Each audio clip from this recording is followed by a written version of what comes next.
The air in the dimly lit lounge felt thick, heavy with the scent of expensive bourbon and the lingering trail of her vanilla perfume. Elena leaned back against the velvet booth, her eyes tracing the rim of her glass, but her focus was entirely on Mark, who sat just an inch too close. The music was a low, rhythmic hum, but all she could hear was the frantic, uneven thrum of her own pulse echoing in her ears. She laughed at something he said, a soft, breathy sound, and as she did, she felt his hand settle firmly on the small of her back. The heat of his palm seeped through the silk of her dress, sending a jolt of electricity straight up her spine that made her breath hitch. Mark didn't pull away. Instead, he leaned in, his shoulder brushing hers, the fabric of his suit jacket rough against her skin. He leaned close enough that she could feel the warmth of his breath against her ear, a contrast to the chill of the ice in her drink. "You're being very quiet tonight, Elena," he murmured, his voice a low vibration that seemed to settle in her chest. She turned her head, and suddenly the space between them vanished. Their faces were inches apart, the kind of distance that felt like a dare. His eyes, dark and unreadable, searched hers, dropping briefly to her lips before locking back onto her gaze with a bold, simmering intensity. She reached up, her fingers trembling slightly as she tucked a stray lock of hair behind her ear, her knuckles grazing the stubble on his jaw. The touch was brief, accidental yet lingering, and the silence between them became a living thing, charged with a tension so sharp it was almost suffocating. He took the glass from her hand, setting it slowly on the table without ever breaking eye contact, his thumb moving in slow, rhythmic circles against her wrist. It was a silent claim, a question she wasn't sure she was ready to answer. She opened her mouth to speak, to crack a joke and break the spell, but the words died in her throat as he tilted his head, his gaze darkening with a sudden predatory focus. The world around them blurred into a smear of neon lights and muffled voices, leaving only the two of them in a bubble of illicit anticipation. Just as the gravity of the moment seemed to pull them toward an inevitable collision, their phone, which had been forgotten on the table between them, vibrated violently. The screen lit up the dark corner with a harsh, clinical glow. Elena's eyes flickered down to the display, and in a heartbeat, the heat in her veins turned to ice. There, flashing in bold letters across the screen, was a notification that changed everything. To understand the weight of that flickering phone screen, one had to understand the delicate glass house Elena and Mark had built over the last 3 years. To the outside world, they were the golden couple, the kind of pair that finished each other's sentences and looked like a magazine spread during their morning coffee runs. But behind the closed doors of their high-rise apartment, the silence had begun to grow teeth. The cracks hadn't appeared all at once. They were subtle, like the hairline fractures in fine china. It was in the way Mark started leaving his phone face down on the nightstand, or how his late nights at the office became a recurring soundtrack to Elena's lonely dinners. Yet every time she moved to confront him, he would pull her into his orbit with a gravity she couldn't resist. He knew exactly how to silence her doubts. A sudden deep kiss in the kitchen while the kettle whistled, or the way he would pull her against his chest in his sleep, murmuring her name as if it were a prayer.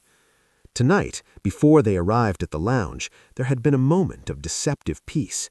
While getting ready, Mark had stepped behind her as she fastened her necklace. His eyes met hers in the mirror, his hands sliding around her waist, pulling her back against him. For a second, the suspicion vanished. The way his lips grazed the sensitive skin of her shoulder made her eyes flutter shut, her fingers tangling in his hair. "You look incredible," he had whispered, his voice thick with a sincerity that felt like home. In those moments, the emotional depth of their history felt unshakable.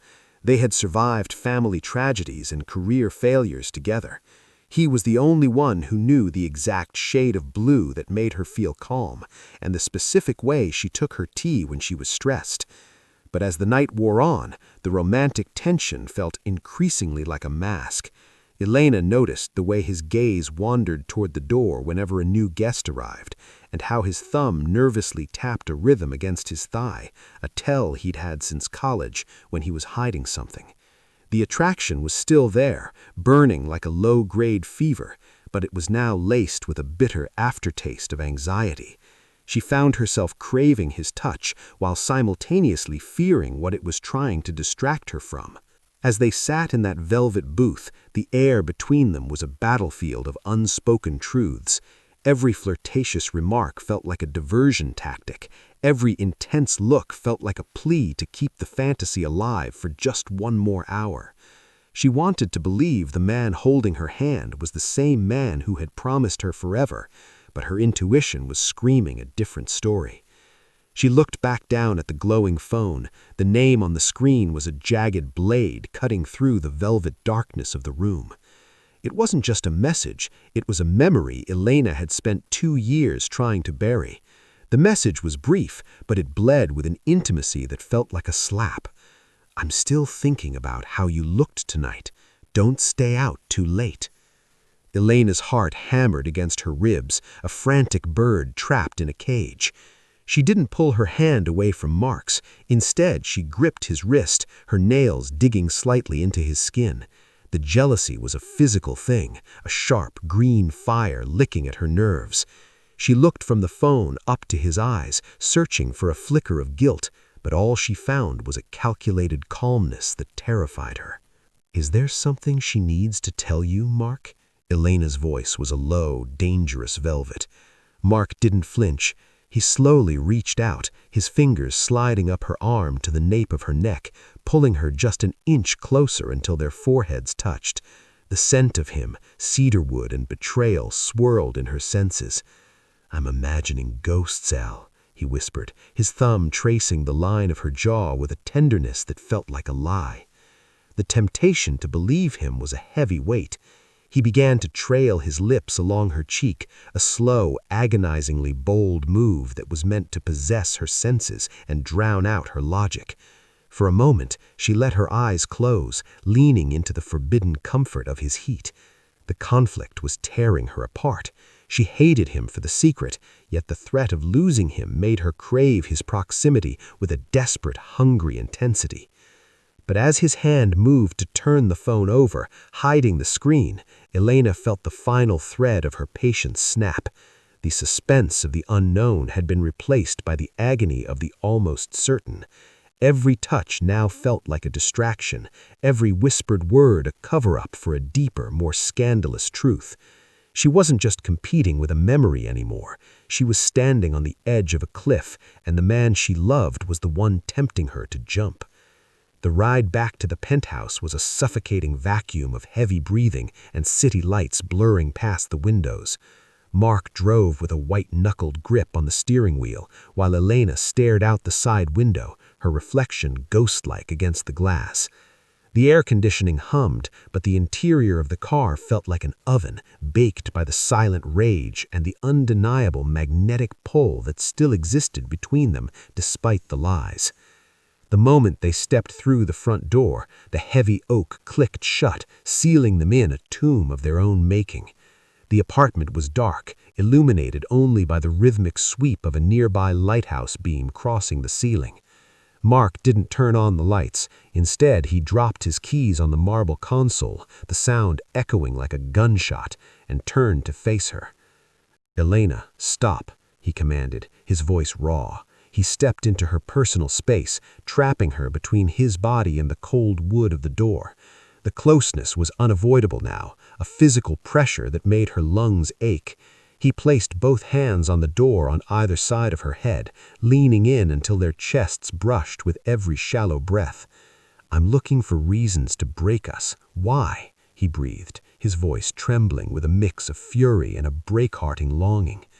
She looked up at him, and the spicy scent of his cologne mixed with the salt of a single tear that escaped her eye. The tension snapped.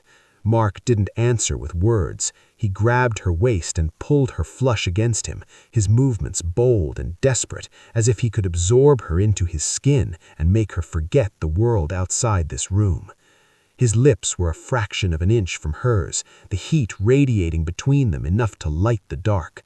Elena's hands flew to his chest, intending to push him away, but her fingers betrayed her, instead curling into his shirt, pulling him closer. Just as his mouth was about to claim her in a final silencing act of passion, the silence of the room was shattered. Not from a phone, but from the heavy, rhythmic thud of someone knocking, not on the front door, but on the glass of the balcony doors 20 floors up. Elena froze, her eyes widening in terror as she looked past Mark's shoulder. There, silhouetted against the moonlight, was a figure she recognized, and they were holding a key. The silhouette on the balcony wasn't Sarah. As the glass door slid open with a haunting creak, the moonlight spilled into the room, revealing the one person Elena never expected to see. Mark's business partner and her own closest confidant, Julian. He stood there, wind-blown and breathless, holding a duplicate key that glinted like silver